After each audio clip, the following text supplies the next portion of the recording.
Students, आज हम आपको समझाएंगे कि टू वेरिएबल का जो सिस्टम है उसको मैट्रिक्स फॉर्मेट में या ऑपरेटर फॉर्मेट में कैसे वर्क कर सकते हैं, कैसे उसका कंसिस्टेंट पे वर्क कर सकते हैं, कैसे इनकंसिस्टेंट पे वर्क कर सकते हैं, और कैसे हम कह सकते हैं कि जो कोडोमेन के किसी ऑर्डर पेयर के लिए यूनिक सॉल्यूशन होगा डोमेन स्पेस में, या कोडोमेन के किसी ऑर्डर पेयर के लिए डोमेन स्पेस में कोई भी सॉल्यूशन नहीं है, या कोडोमेन के किसी ऑर्डर पेयर के लिए डोमेन में आपका इनफाइनाइट नंबर ऑफ सॉल्यूशन है।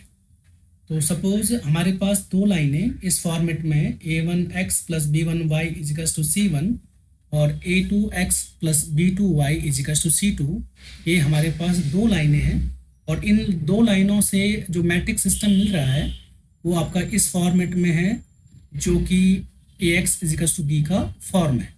और यहाँ पे चाहो तो आप ऑगमेंटेड मैट्रिक्स सी फाइंड आउट कर सकते हैं।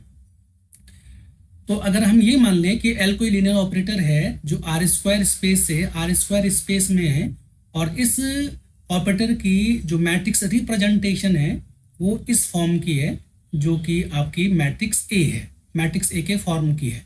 तो अब हमें कहेंगे कि जो ऑपरेटर है ये ऑपरेटर आपका सिंगुलर है, नॉन सिंगुलर है, ऑपरेटर के पास सॉल्यूशन यूनिक है, इनफाइनाइट है, ऑपरेटर सिंगुलर है, नॉन सिंगुलर है, सभी पे हम वर्क करेंगे। तो केस फर्स्ट पे हम यूज़ करते हैं कि सपोज जो ऑपरेटर है L वो आपका नॉन सिंगुलर है। अब ऑपरेटर L नॉन सिंगुलर है तो इसका डिटर्मिनेंट आपका नॉन जीरो होगा, और इस केस में L नॉन सिंगुलर है तो इसको आप आइसोमॉर्फिज्म भी कह सकते हैं। अगर ये स्पेस में बात कर रहे हैं, आइसोमॉर्फिज्म भी इस पे आप इसको कह सकते हैं, ठीक है। अब यहाँ पर हम केस ये बनाते हैं कि सपोज इस मैट्रिक्स का डिटर्मिनेंट आपका नॉन जीरो है। अब मैट्रिक्स का डिटर्मिनेंट अगर आपका नॉन जीरो है, डिटर्मिनेंट अगर आपका नॉन जीरो है तो determinant of a non zero ये इक्विवेलेंट है कि जो L आपका नॉन सिंगुलर है। अब L नॉन सिंगुलर है तो L ऑपरेटर ये आपका डोमेन स्पेस जो आपका मिल रहा है, डोमेन स्पेस, ये डोमेन स्पेस है आर स्क्वायर, और आपका जो कोडोमेन स्पेस है, कोडोमेन स्पेस आपका ये भी आर स्क्वायर है, और हमें सॉल्यूशन ढूंढना है इस सिस्टम के लिए, जो सिस्टम आपको मिला है।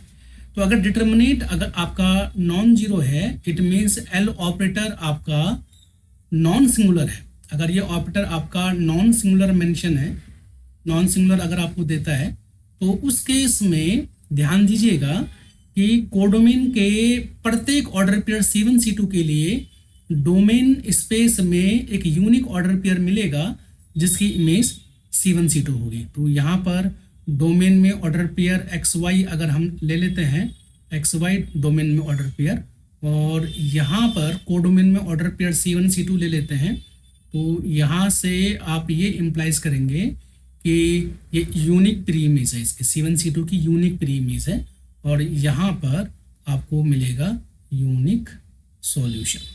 तो डिटर्मिनेंट नॉन जीरो होने से आपका L ऑपरेटर नॉन सिंगुलर होगा, और L ऑपरेटर नॉन सिंगुलर है तो L आर स्क्वायर से आर स्क्वायर में C1 C2 की यूनिक प्री इमेज देगी।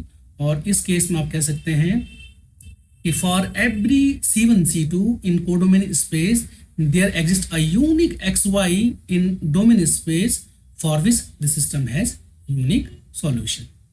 मैंने ये कहा कि C1 C2 प्रत्येक ऑर्डर पेयर कोडोमेन में C1 C2 की तरह कोई भी ऑर्डर पेयर है आर स्क्वायर में, उसके लिए यूनिक XY मिलेगा डोमेन स्पेस में, जिसके लिए इस सिस्टम के पास यूनिक सॉल्यूशन होगा।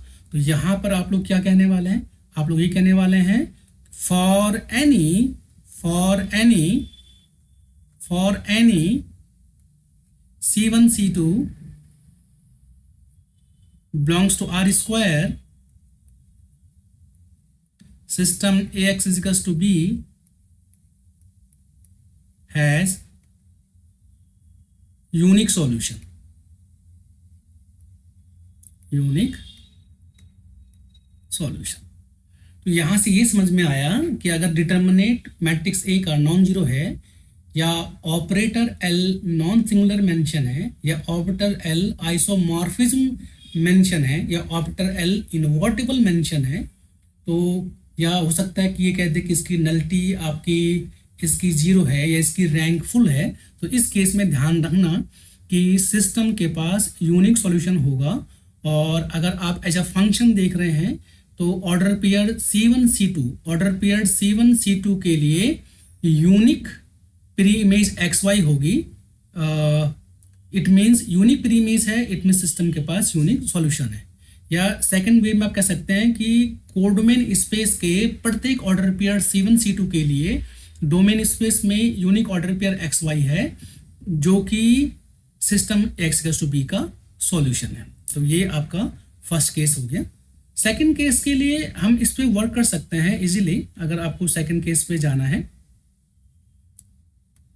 सेकंड केस पे अगर आपको जाना है तो सेकंड केस के लिए जब डिटर्मिनेट आपका जीरो हो, डिटर्मिनेट आपका जीरो हो, तो डिटर्मिनेट जीरो होने से दो केस बनेंगे। डिटर्मिनेट ऑफ ए अगर जीरो है तो यहाँ से हमारे पास दो केस बनेंगे कि या अब यहाँ पर रैंक तो 2 आएगी नहीं, तो रैंक ऑफ ए जो आएगा, rank of A matrix is less than 2, और मैट्रिक्स लेस देन 2 आएगी तो ध्यान रखना यहाँ पर कि रैंक ऑफ ए की पॉसिबिलिटीज 1 हो सकती है या 1 से कम हो सकती है। तो ये एल ऑपरेटर अगर हम यूज़ करें तो ये आपका डोमेन स्पेस है R², और ये आपका कोडोमेन स्पेस है आपका R²।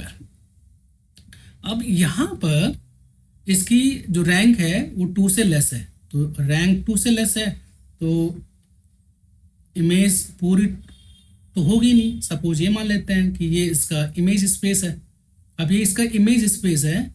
अब यहाँ पर ध्यान रखना कि दो चीज़ें हो सकती हैं कि अगर C1 C2 इमेज के अंदर है या इमेज के आउटसाइड है। अब C1 C2 इमेज के इनसाइड है तो फिर इसके लिए आपको मिलेंगे इनफाइनाइट नंबर ऑफ सॉल्यूशन, और अगर C1 C2 इमेज के आउटसाइड है तो फिर इसके लिए मिलेंगे नो सॉल्यूशन। तो यहाँ पर दो केस बनेंगे, सब केस फर्स्ट, सब केस सेकंड।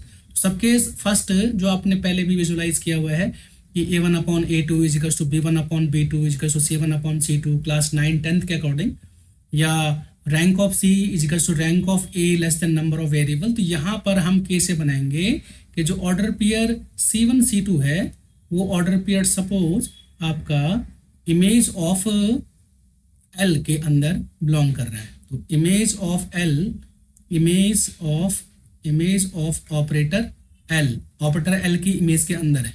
अब ऑपरेटर L इमेज के अंदर है तो C1 C2 यहाँ पर यहाँ बिलोंग करेगा। C1 C2 जो ऑर्डर पेयर होगा वो C1 C2 order pair image के अंदर होगा। तो यहाँ पर इसकी इनफाइनाइट प्री इमेज मिलेंगी, और यहाँ पर एक ऐसा इनफाइनाइट सेट का स्पेस मिलेगा जो इनफाइनाइट सेट का जो C1 C2 पे इमेज करेगा। तो XY जो सेट मिलेगा ये इनफाइनाइट सेट मिलेगा, इनफाइनाइट सेट मिलेगा।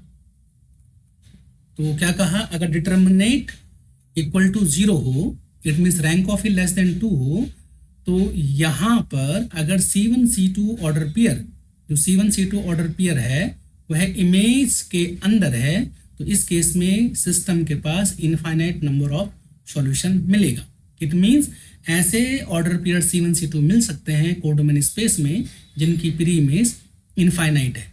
बट अगर यही हमेशा कहें कि सेकंड की जो आपका C1 C2 ऑर्डर पेयर है वो C1 C2 ऑर्डर पेयर आपका इमेज के अंदर नहीं है, अगर C1 C2 का ऑर्डर पेयर इमेज के इनसाइड नहीं है तो वहाँ से आप क्या इम्प्लाइज करोगे कि यहाँ पर सपोज ये ऑपरेटर L है और ये आपका डोमेन स्पेस है R², और ये आपका कोडोमेन स्पेस है R², और यहाँ पर हम ये एज्यूम करें कि सपोज ये इसकी इमेज है और ये इसकी इमेज है और C1 C2 आउटसाइड है।